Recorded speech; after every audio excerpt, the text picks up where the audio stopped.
I am not much of a fan of words, and words are not much of a fan of me. David would have found this very funny and fitting.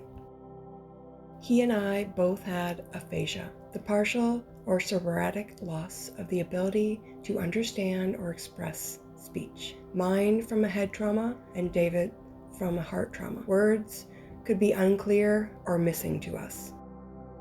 As I battled with words for this memorial, I started several texts to David because he would always have a helpful opinion, and then realized he couldn't respond anymore. Words in conversation, letters, texts, and calls. Sometimes during the oddest hours of the night, he would always have a way to call out the nuance in a situation. He would see that very slight difference in meaning, sound, or feeling that was not very obvious to everyone else. It was always comforting to know that I had an ally in this silly world, with him a text a few words away. He was always an ally to my sons, from braving a creepy doll shop to find a baby gift that broke stereotypes, leading them on Dungeon and Dragon campaigns, both virtually and in person, and being there to play Mario Kart on Wednesdays. With some games, words weren't needed. That presence will be missed in our lives. I think words can be seen in pictures, those words frozen in time from our past in the slideshow. Words can also be experienced in songs from our childhood and adulthood in the playlist. Words can be used to explain that he had the biggest heart to support those around him. I know there were times in his life that caused him to close down for good reason or reasons beyond his control.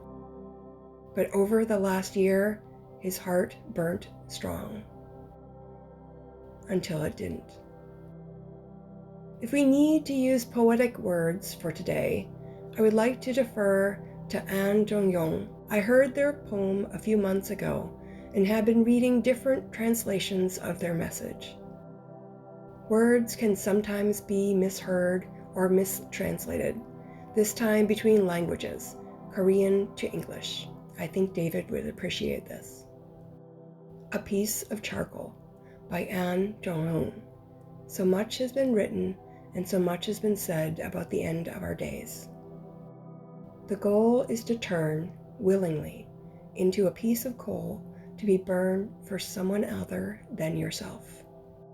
When frost is on the floor and there are long hours into the first sign of spring and beautiful flowers come to life in Korea.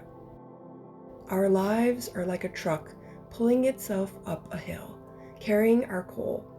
It knows inherently what it's supposed to do. Coal burns once its body catches fire. Coal can burn forever when they are on fire for someone they love. For many of my days, I was oblivious to that.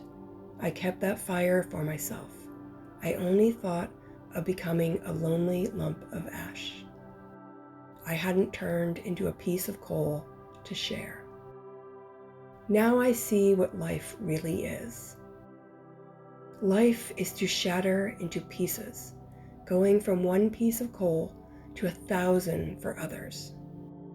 I never would have imagined my coal can help others to find warmth when the world is still icy in the early morning snow.